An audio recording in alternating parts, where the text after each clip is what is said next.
اور پھر جیسے کوئی معجزہ ہو گیا تھا.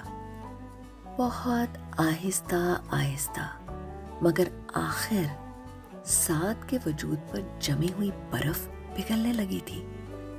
وہ پہلے کی طرح مجھے نظر انداز نہیں کرتا تھا. مجھ سے گاہے بگاہے بات کرتا رہتا.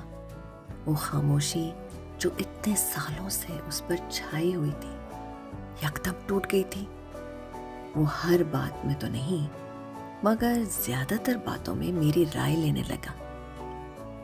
میں یہ سوچنے لگی تھی کہ آخر میری محنت رنگ لے آئی تھی. میرا صبر رائے گا نہیں گیا.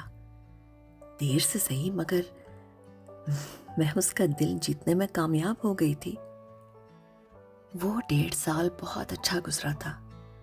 یوں لگتا تھا جیسے ہر چیز اپنے ٹھکانے پر آ گئی ہو، جیسے دنیا ایک دم روشن ہو گئی ہو.